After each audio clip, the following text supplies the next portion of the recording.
I'm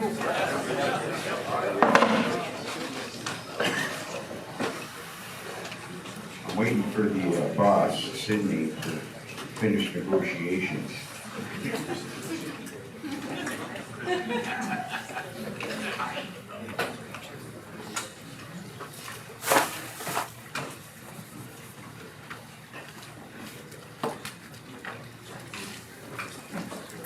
Ready, boss?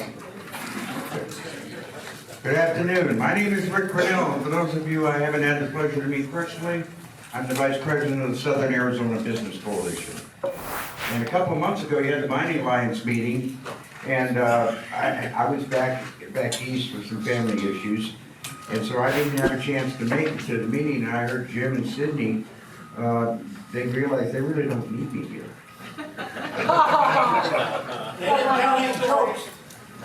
I heard that. And you know, I have a bad memory, so I'm not sure if these stories are going to be the same. But bear with me here. Mary goes to the priest, she says, Father, I got bad news. My husband Patty is dead. Ah, Mary, I'm sorry to hear that. He says, well, did he have any last words? She says, he did. And what were those? Mary, put down the gun.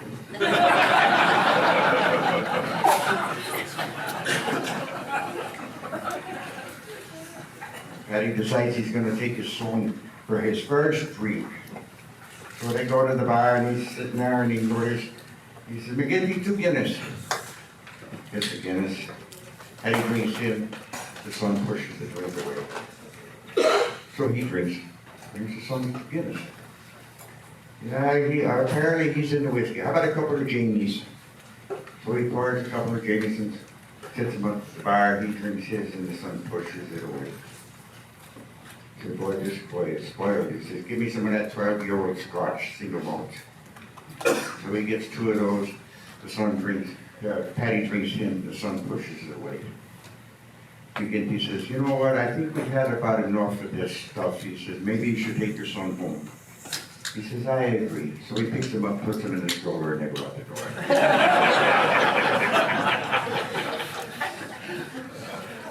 I think I told you before tonight, and they tell us we're not that important. The size of my funeral would depend on the weather. But, you know, over the last couple of weeks, we've had a lot of media. And people are saying, oh, the mining industry is taking their cripple. Well, we got punched in the gut, there's no doubt. But we have a lot of good minds operating, and we have a lot of needs for our vendors and our supporters of this industry to keep pushing forward. As my cousin in Texas used to say, they can kiss my ass and call me normal. We're not backing down. Not one bit.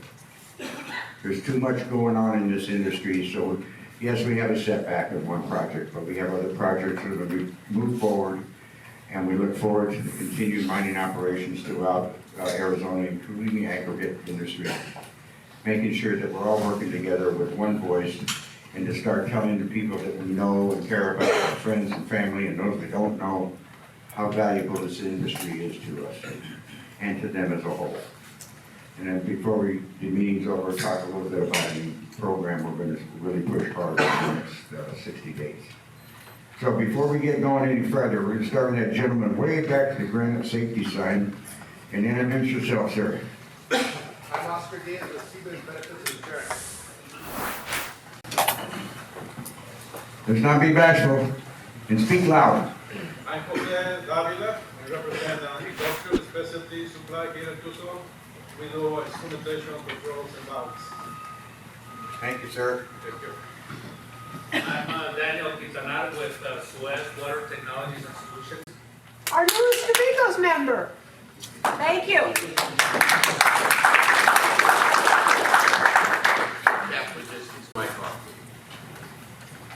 Michael Koretz, Commercial Real Estate Group in Tucson. Patrick Cousins, Western Technologies. Michael Guyman, Tucson Metro Chamber. Chris Peters, Montgomery Associates. Neil Gardner, Montgomery Associates. Evan Burris, Silver Mountain Mines. Amanda Barkley, geologist. Jennifer Stevenson, Silver Mountain Mining Operations. Ray McDonald, Best Electric Motor Service Company. Troy Rebel, also Electric Motor Service Company. HT Metals, Carlos Reese. Steve Weissel, Western Mechanical Parts. Frank Shipman, Wolfley Industrial Group. John Ash, Lubrication Equipment. Victoria Wearson, Bowman Consulting. Scott Clark, Scott Clark, Bowman Consulting. Riley Bowman Consulting. Sally Lyons, Air Products and Chemicals. Lindsay Garland, El Conquistador, Tucson. Nate Gerke, We Bear Money. John Granadier, Puerto Sonora. Sean Hamilton, Ryerson Metals. Steve Arnold, AMC Drilling States. Rich Clapp, TriStar Industrial. Michael Domino, TriStar Industrial. Tony Bingham, TriStar Industrial. Matt Niermeyer, KE&G. Roy Smith, KENG. Tim Cruzmark, Performance Associates International. Steve Stryker, Rockwell Automation. Ryan LeCoy, State Fire. Dan Rhodes, Ansel Fire Protection Products. Dave Walters, American Fire. Ashley Phillips, Mountain States Machinery. Jack Molly, Mountain States Machinery. Gary Weber, River and Tire. Kevin Somerville, Busing Corp, Earthwork Civil. Amy Sawyer, Global Parts Source. Evan Martinez, Flex Technology Group. Jeffrey Martin, Ferber Lubrication. Jessica Milnes, Restructuring Corporation. Kevin Gillette with Tech Parks Arizona. Denise Ernst with Visco Industries. Bob Cummings, Saguaro Geoservices, Geological and Geotechnical Engineering. GL Schultz with Test America Environmental Laboratory. Eric Burkheimer with Arnold Machinery. Shamala Nithya with Saguaro Geoservices. Ryan Wagner, Command Industrial Technology. Victor Bryson, Command Industrial Technologies. Trace Larson, Red Tag Pacific. Sheridan Swim with DSW Resources. Jim Househaven, Lane Christensen. Paul Delphine with Lane Christensen. Ross Lamberson, Cascade Engineering and Grading. Doug Payne, Relivestock Maintenance Software. James Robb, Reliance Soft Maintenance Software. Larry Dykers, Tri-Minerals Operations. Karen Winrick, Geologies Consulting. Bob Metz, Professional Minerals Development. Bill Netterton, Leader Magic Power Distribution, Energy Management Systems. Tim Walker, Arnold Machinery. Doug Parsons, Southwest Aqueous Cleaning. Greg Martin, Process Technology. Al Wild, Motion Industries. Leon Pont, Copper State Golden Nut, and immediate board member. Larry Creed, Larry Incorporated. Wade Youngblood, Larry Incorporated. Rick Beach, Nidec, US Motors. Carissa Suarez, from Larry Incorporated. I'm Manfred Loud. I'm working for AECom here in town, and I'm the SOE Tucson Section Program Chair this year. John O'Neill, Roma Construction. Chuck Kreutzer, Southwestern Scale. I'm Tony Pavlidis, I'm with the St. County Engineering. Justin Pangson Smithers. Chris Wilson, IEC Supply. Sherry Curley, California. Kevin Gilbreath, Pioneer Equipment. Jim Hurley, Pioneer Equipment. Chuck Galloway, retired. Don Martin, UCI Construction. Gene Waken, Corey Delta Construction. Mark Taylor, Western Resources, and CAT board member. Kevin Riley, Darling Genetics. Sub Jones, Darling Geomatics. Paul Richardson, Matt Tech. Flanders Incorporated. John Burnett, Flanders. Jack Koontz, Lippman, Milwaukee. Stephanie Miner, Balzer Pacific Equipment. Representative Mark Pincham, Arizona House of Representatives. Tanner Tryon with Miller Engineering. Chad Hauser, Granite Construction. Raul Padilla with M3 Engineering. Bobby Davidson with M3 Engineering. Stacy Tomasio with Florence Copper. Bob Dodd with Arizona Pumping Machine. Mark Davis, Keto Pumps, Arizona Pumping Machine, and the Vigos board member. Danielle Cowling, Graybar Electric. Bruce Osborne, Gray Bar. Mike Lehman, Houston Electric Power. Dan Dolan, Crest Insurance. Cheyenne Tolgren, Crest Insurance Employee Benefits. Christina Ayana, Chris Insurance. Paul Tilly, Continuing Knowledge. Melanie Lawson, South 32. Yvonne Marshall, South 32 Mimosa. Tom Aldrich, E3 Strategies, also the Executive Director of the Mining Foundation Southwest. With our banquet coming up, anybody interested in information, I have brochures here, and also Amigos board member. Nancy Heiser, Hud Bay Rosemont Copper. Jerry Bustamante, Hud Bay Rosemont Copper. Wow, what a group we have. And I noticed besides Suez, I've got Global Sourcing, new member, right there. UA Tech Parks, new member. Southwest Aqueous, there you are. Southwest Aqueous Cleaning right there, new member. Wow, we've got a great group today. Yeah, we do. I'm proud of it. Yay!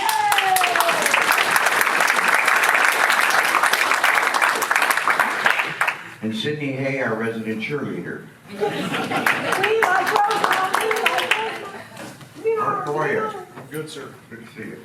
All right, we got a full agenda. There's a lot of questions here, so we're going to kick it off. Before we get too far in advance, Stacy, would you like to give us an update for you all?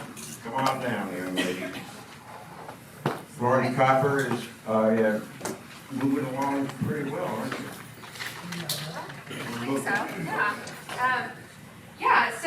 Hello everyone, good to see you again, glad to be back. I can't remember, can you hear me there? Okay. I can't remember what the last update was, but hopefully you saw that went out through Amigos and the Southern Arizona Business Coalition, that back in April we did plate our first batch of copper cathode. It was 99.9% pure copper cathode, and that was after 4 months of the leaching process.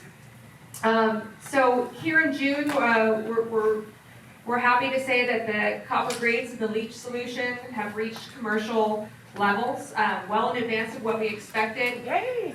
Thank you. Yeah.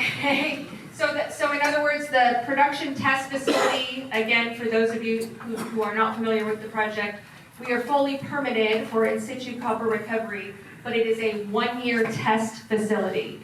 That 1-year test facility has the option to extend to 2 years, but this past month we did file for our amended permit. It's an aquifer protection permit. We did file for that amendment application with the Arizona Department of Environmental Quality. That is the state oversight on the project. And we also filed for our underground injection control permit amendment with the EPA. So we have started that process. Again, it is up to the agencies when that will go to public comment, but we will keep you informed as to how that is rolling along. Obviously, our goal is commercial operations, and so we have started that process now. I'm happy to answer any questions or to get back to the program. Thank you, my Thank you. Thank you, Stacy. Okay, Jerry, here's how we're gonna, come on up, buddy.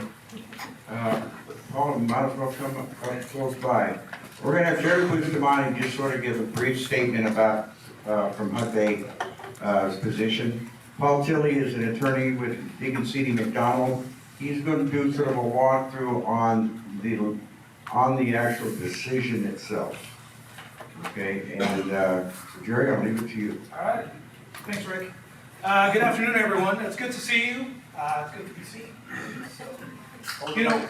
You know, we usually have when we come to these meetings, we usually have an update for you.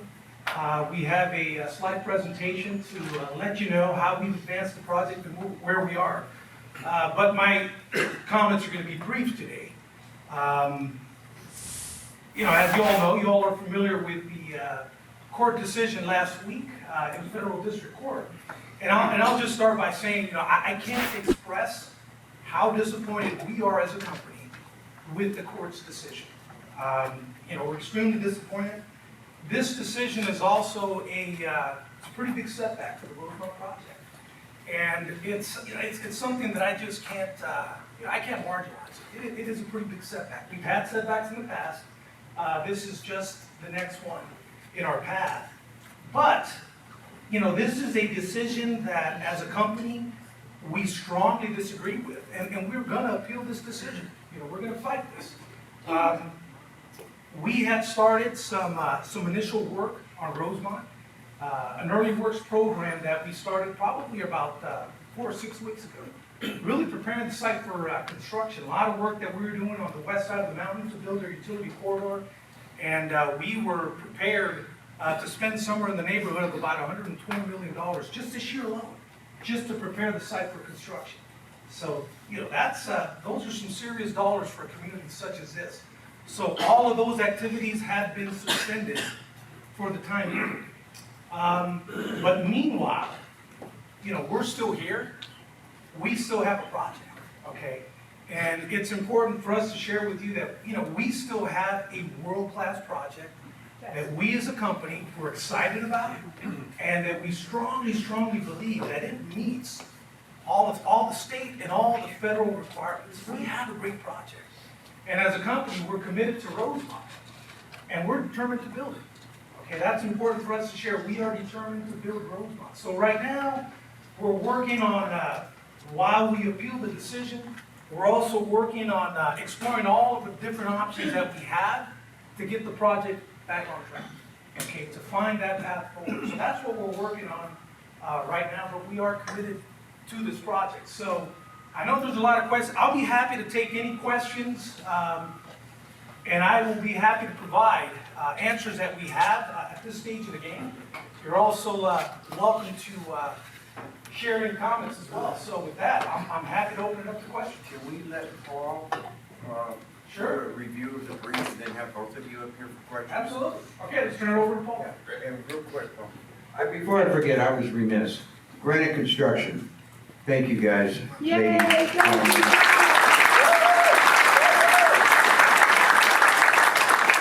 We started these meetings almost 10 years ago now. And our first meetings were like 10, 12, 15, 20, 30. And as you can see, and we've had we basically consistently fill up this room. So thank you all for your continued support. And Paul, off to you, my friend. Thank you. Thanks for having me today. I've been given somebody said the unfortunate task of breaking this down to a very simple, plain English explanation of what was in the opinion. For those who've seen it and read it, it's fairly lengthy, 37 pages, there's a lot in there. The opinion itself really only focuses on 2 claims or 2 groups of claims that were brought by 2 separate groups or groups of groups. The first is the claims brought by the State of the Scenic Santa Ritas and the environmental groups associated with them, and also the claims that were brought by the tribes. The claims that are addressed in this opinion are the claims associated with the allegations of the failure by the Forest Service to follow its own regulations and to follow the Mining Act, the Multiple Use Act, and the Organic Act, amongst a variety of others. To get down to it, what the court essentially did was granted summary judgment, so it ruled in favor of the tribes and the environmental groups on these questions, and vacated and remanded the record of decision from the Forest Service and the final EIS that was issued. So what the court has done is said, that's great, Forest Service, you've made this decision. That decision is vacated. You need to go back and reconsider what you've done based upon what's outlined in this opinion. For starters, the court took a strict, or I would say a stricter view and a stricter reading of the mining law.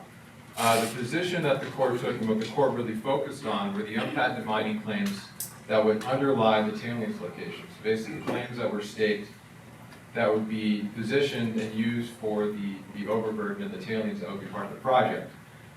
What the court did was state that in order for those claims to be valid, you needed to show a discovery in place for those unpatented mining claims. Now, what makes this a little bit unique and what makes it a little bit different than the common understanding is that typically, and I'm sure many people in this room know just as well, if not better than I do, that you go out, you stake an unpatented mining claim, and so long as you're operating in good faith and working in good faith towards discovery, you have a right to the surface and a right to work out there on that unpatented mining claim. What the court seems, the position that the court seems to take is that you first need to show a discovery, and until you show a discovery, you don't have a valid unpatented mining claim. And so that general understanding kind of flowed through the rest of the opinion, and that's where you see a discussion of the Multiple Use Act, the Organic Act, and then some of the Forest Service regulations, Part 228 and Part 251. So the next step that the court took after kind of outlining its understanding of the position that it took or would take in the mining law, it got into discussion as to how the Forest Service should treat that. Now, the Bureau of Land Management has the jurisdiction or holds the jurisdiction over the mineral estates, and the Bureau of Land Management is the entity that makes validity determinations on unpatented mining claims. So those in this room that dealt with, say, a withdrawal, they may have dealt with a validity determination or a challenge to the validity of an unpatented mining claim. That comes from the BLM. The court recognizes this, but said that the Forest Service still needs to make a statement of determination. In fact, I have a language here that they used, which they cited within some guidance that the Forest Service has, is that they need to make a statement of belief as to the validity of the unpatented mining claim. So somewhere within the administrative record, the Forest Service needed to make a determination as to how they felt or their general position on the validity of the unpatented mining claims. And because in the court's view, the Forest Service failed to do that, or failed to coordinate with the Bureau of Land Management to determine whether or not the unpatented mining claims would be considered valid, the Forest Service fell short of their requirements under the Administrative Procedure Act, under NEPA, and various other statutes that they need to abide by. And so as a result of that, the court kind of walked through some of the other statutes that are relevant, or the court deemed to be relevant as a result of this. That's why you have the discussion of the Organic Act. Under the Organic Act, it's generally understood that the Forest Service looks to that act to protect and prevent deprivations to surface resources on the forest. The same can be said in a similar respect to the Multiple Use Act, but under the Multiple Use Act, the Forest Service is typically limited to any limitations that would hamper an otherwise reasonable mining project or mining plan. Now, because the court found that the Forest Service failed to make a significant enough or failed to conduct an analysis and make a determination as to the validity of the unpatented mining claim, those acts required the Forest Service to potentially take the step of denying the project or considering other alternatives that may involve something beyond what Roseland had planned for that property. And then from there, the court went into the discussion of the Forest Service regulations. We have Section 228, which is specific to those activities that are allowed under the mining law. In 228 or Part 228, you typically cannot impose a limitation that would significantly hamper an otherwise reasonable project. Now, the court found that, because there really wasn't much of a determination as to the validity of the unpatented mining claim, the regulations that should have been used, or these should have been examined in the public comment process, or these been considered as part of the public comment process when you were in the NEPA process, is Part 251. Which is the special use or kind of the catch-all for any and other activities on Forest Service land. Now, under Part 251, the Forest Service would have had some more options and some more leeways to potentially deny a project or potentially deny plans that may have caused significant harm or damage in the view of the Forest Service and those individuals and organizations that submitted comments. And because they didn't do this, the Forest Service failed to follow the Administrative Procedure Act. They failed to follow the process they typically need to follow under NEPA, and in the court's view, it clouded the entire analysis the Forest Service conducted, and so the Forest Service needs to go back and reconsider these things or reassess what was done in light of the court's findings regarding the unpatented mining claims and the statutes and the regulations they should have considered. What makes this a little bit unique is that, as I touched upon earlier, the Bureau of Land Management is the agency that has the jurisdiction over the mineral estate. And the Bureau of Land Management is the agency that makes the determination as to whether or not unpatented mining claims are valid. And then when you could actually get a patent in the early 90s, they would go through the process of getting patents, or granting patents to the land. What this opinion seems to state is that the Forest Service also has a role in that process. They don't necessarily make a determination as to the validity of an unpatented mining claim. However, there needs to be some statement of belief, or at least something in the record, as to the Forest Service position to those unpatented mining claims that may be involved in your project. So that introduces a little bit of uncertainty. It is only a district court decision, so it's binding on agencies or agency decisions that would be appealed up to the district court. But for right now, it's at the lower level, and that's where things stand for the time being. So hopefully that was straightforward enough. I'm sure there are going to be questions. And if there are questions, I'm more than happy to answer them to the extent that I can. Come on up, Jerry, just in case. Just in case, sure.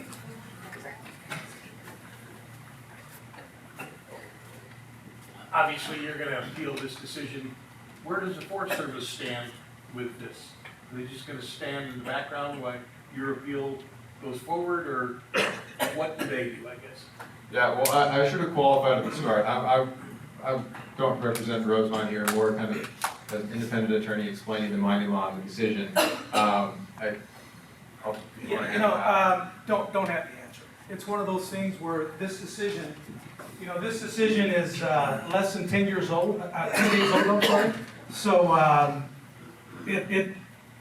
we don't know yet. That hasn't been decided. I mean, that's what our legal team is working on, and that's what the Forest Service is working on as well. So that's one of those answers right now that it's just premature to have it. Yes, sir. So, if the decision's appealed and the appeal is upheld, do you have to go through another process, or can you pick up where you left off and move forward? Do you have that answer? I mean, you could. Well, you could also, I mean, if you appeal and you go to the Ninth Circuit, you still have the Supreme Court if you decide, or if there are issues that are right for review with the Supreme Court. But No, if you appeal at the district and found that Rosemont is in the right. Oh, sorry, I think that was the question, yeah. If your appeal is upheld, can you pick up where you left Well, off? then I would, again, I'm not qualified to make that determination, but I think common sense would say that the decision by the federal judge in federal district court is reversed, and our permits are valid again. Yeah, basically vacate, or depending upon the nature of what's appealed and what the appeal for the Ninth Circuit rules upon. If you go in the other direction, they'll basically vacate the opinion of the district court. Yeah, part of our situation right now with this decision is things are complicated right now. Things are complicated. There are a lot of different scenarios, and that's what we're sorting through right now, is we're sorting through all the different scenarios, all the different possibilities. And again, our goal is to be successful in an appeal, but at the same time, consider other avenues where we can restart the project. But again, it's very premature right now, as we're still trying to understand what it fully means. Jerry? Yes, sir. To that end, let me just say this. If the Ninth Circuit overturns the decision by the lower court, there's still two other cases that need to be heard. The 404 lawsuit, and then the nation's tribal arguments that they're imposing on their lands, blah, blah, blah. So we get the Ninth Circuit and they say, no, we're gonna overturn it, but then it comes back to the district court to hear the other two cases. So, and then after the district court, depending on how it plays out, then whoever wants to can appeal to the Supreme Court. Now, whether the Supreme Court hears the case, that's another argument that nobody in their right mind wants to get into. Am I right? I have a question for Paul. Paul, in all practicality, in a lot of projects here in Arizona and in Nevada, unpatented claims are often used for placing waste materials, such as waste rock or chemicals. How does this unprecedented interpretation impact that planning, putting waste on unpatented claims? It does introduce some uncertainty, or at least changes one understanding of how you approach that. Given this decision, you would have a risk of facing a challenge as to the validity of those claims if you do not have a discovery of valuable minerals underlying those claims. So, again, this is only a district court decision, but it's still out there. The line of thought is out there.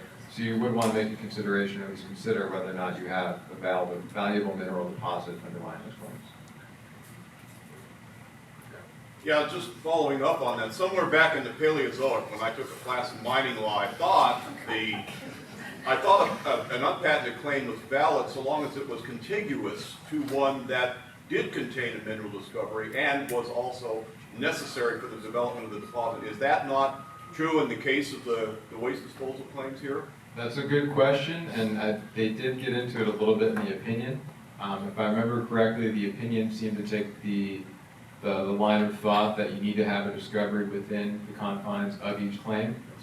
So that is a little bit different than was commonly understood. But again, district court decision, not, it's not binding in the Ninth Circuit as of yet. Yeah, I kind of have to add a little bit to that. It's really unprecedented because pretty much I know nearly 100% of mining projects in the U.S. use unpatented claim to place waste. It's just the economics of it, otherwise they're often not there or the land isn't there. So with that precedent setting, that is really disturbing for me because I work a lot with waste around, like not just here in the U.S. but in other countries.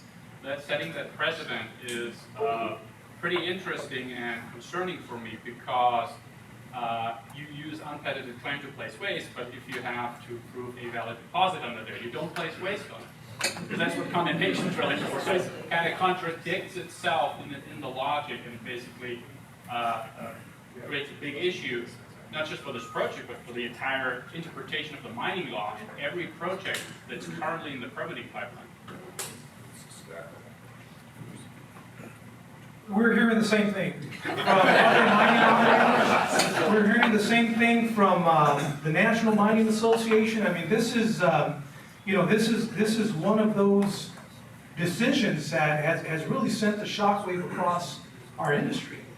And what it's done is it's created some uncertainty, and that's kind of where we are now. But it's something that I think all of us are hearing it. And it leaves a lot of questions, and it really makes a lot of us nervous, especially what we have in the pipeline with different projects as well. Yeah, thank you, Jerry. This is somewhat tangential to what you're facing right now, but on Wednesday, as a member of the Arizona House of Representatives, I filed an amicus brief on Sierra Club v. Donald Trump for building the wall across Arizona, so we have standing. DOJ is asserting that Sierra Club, Center for Biodiversity, none of these actually have standing. Think about that for a minute. They don't have standing. So as soon as this decision came out, the very same attorneys that filed the amicus brief for me called me and said, hey, we probably need to talk to these guys because as we're looking through this case, how did they establish standing? So is that something you guys are taking a look at? If you're not, I've got the case, I can get it to you. I think this too will be precedent setting because it's going to reverse things going all the way back to the NAACP in 1964 because of the court rule that was in existence. Have you done anything on that yet? Well, first of all, Representative Fincham, thank you for your leadership, and forward that to us. Like I said, our situation right now, it's very recent. The situation that we're in is complicated, and there's a lot of different scenarios that we need to look at. Forward that, I'll get it to our legal team so they can evaluate that and understand what it means to us. So, and again, folks, I know that there's a lot of questions, and we want to provide answers, but at the same time, there's a lot of questions that we don't have answers for quite yet. This is, given the timing of this situation. Yes, sir. Jerry, what's your assuming that this case gets appealed all the way to the Supreme Court, what's your most optimistic in terms of time frame? Yeah, I don't know. Don't have an answer for that. Don't have an answer. It would be way too premature. It would be way too premature. A year? Oh, that'd be nice. That would be nice. Don't know. I mean, it's. I'm not qualified to answer that question. It's just too soon. Yes, sir. You guys going to be doing any work on your patented areas, or are you going to continue developing developing those in the meantime, or are you You guys know- on an ultimate pause? You know, we don't know. Right now, you know, we had a construction schedule for the next 3 years that was planned. And we're gonna start with our early works, all the work that we started to build the utility corridor along 13 miles of state trust line. I mean, we started that. There's some of you in this room that we awarded contracts to, and now you receive cancellations, which is really unfortunate. Some of you, I'm sure that probably the ink didn't even dry before we had to cancel that. So the short answer is, right now, we've suspended everything until we determine what our best path forward is. Tom? So you had to give was it a 90-day notice of intent to start construction? Which you did, and then you started making arrangements to start construction. And then this decision came down, so no challenge to that notice to construct really was put forth in front of the court yet, is that correct? Well, the little that I know about that is we provided notice to the court and the plaintiffs, you know, out of courtesy, and we informed them of which construction activities we're gonna begin with. And the work that we started with, it was archaeological work, we did some survey work, and then we started construction on our freshwater delivery system. I mean, we were literally one day away from starting to weld pipe. So all of that has been stopped, but a lot of the work that we had planned early on was either on private properties or areas where we knew there wouldn't be any, they were clear from an archaeological perspective. And I guess the point was it never really got challenged, your notice to start to construct, to get an injunction to stop that. Well, injunctions were filed. Injunctions, you know, notice of injunctions were filed, but The with judge this, never decided on it. never had to with the decision that the court. So everybody's qualified attorneys now, right? Stacy? For people who are very supportive of the project, is there anything that we can do right now other than sit and watch? Is there anything that would be helpful? Well, thank you, I appreciate that. And I tell you, this group has been, you know, this group has been tremendously supportive of Rosemont, you know, especially over the last 12 years. And it's likely that the time will soon come where we do reach out and say, hey, we need some help. And when that time comes, we'll be forthcoming. And we'll let you know exactly what we need. And again, this group's been tremendous. It really has. Rick, Sidney, all of you have been great. And we know we have your support. And, you know, we may very easily get to that point sooner. And it may be part of one of the paths that we need to pursue to move the project forward. So thank you, I appreciate that. Wow. Well, and again, folks, I don't want this meeting to feel like a funeral, because it's not. Okay? And again, if I can leave you with any message, I mean, you know, this court decision, it's a pretty big blow to Rosemont, but it's not a fatal blow. Okay, and I'll say it again, we have a great project, we really do. We have a world-class project that we're excited about, and that we are determined to build. We're here, we're not going anywhere, and we do look forward to building Rosemont. So stick with us, folks, it might just take a little bit longer. Anything else, Paul? No, nothing bad. All right.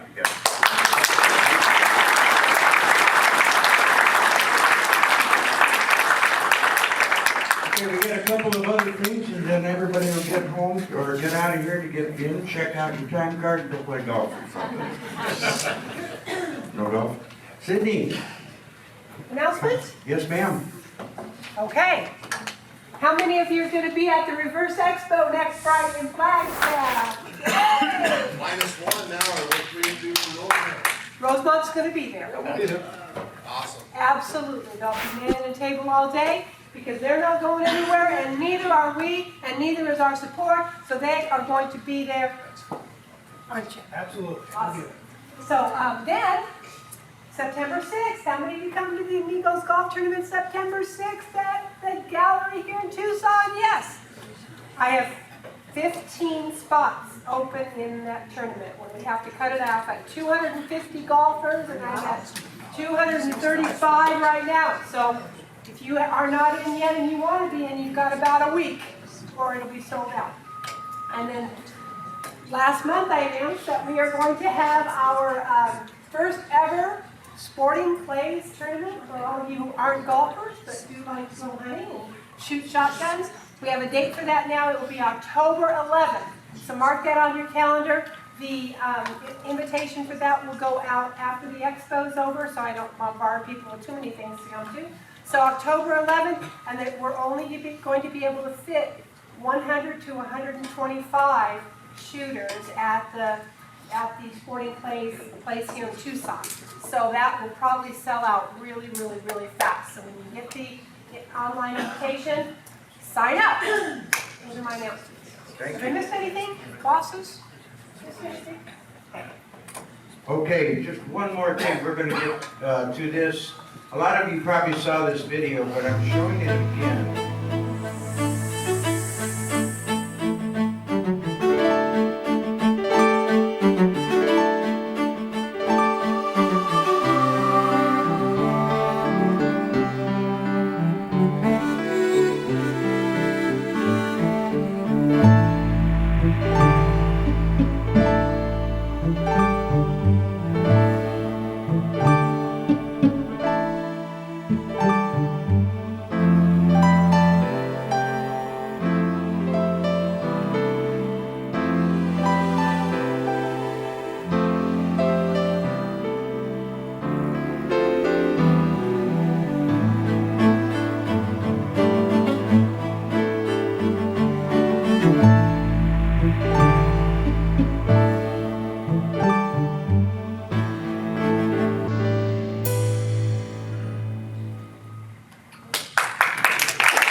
Rick, can I make a quick announcement for SME? Hang on a second, we'll get to that, no problem. Jim Hurley produced this video. Jim has been working with SABC in our industry for the last...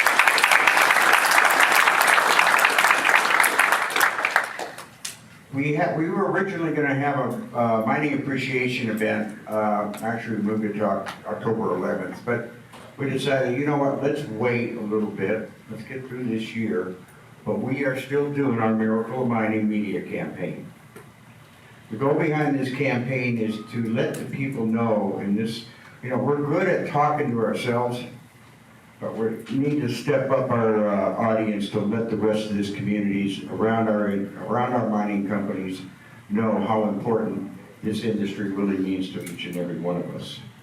There's not a thing that is being done today that is not affected directly or indirectly by mining. I just had major back surgery. I got 2 rods and a bunch of screws. I got some on my brain. That's another topic. But knee replacements, pacemakers, eyes, glasses, you name it, everything that our lives is affected by this industry. And we call it the miracles from mining. Because without mining industry and without the message that we can produce, and we're going to begin to raise money starting today. We're asking people to go to our website, SOAZBC.com, and you can make a donation, $10, $1,000, whatever it is. But the idea is that we're going to raise money and then we're going to produce 30-second commercials. And our goal is by September to be able to start running commercials. Here in Pima County, go down to Santa Cruz County a little bit, up to our friends in Pinal County, let them know that Florence copper is important. And then go up to Phoenix, Grand, Greeley, and throughout the state, depending on how much money we raise. We are going to continue with the message and the value of our industry so that people understand. So when decisions that come and just punch us in the gut like we just got, we let them know we're not backing down. And without our industry, they don't have the opportunity to do all the stuff they want to do. I read an article the other day in Wall Street Journal talking about how, you know, the turbines and how many minerals they take, how much cement it takes to produce one turbine. We all know about solar panels. You want to have clean energy, but you got to have mining to have clean energy. So there is a sort of a dichotomy there that the audience that opposes our industry doesn't seem to understand yet. We are still a net importer of copper in the United States. 40 years ago, we were a net exporter. So think about where we've come, how much technology has moved us forward, and how many things that we need to do to be able to support the men and women who work day in and day out.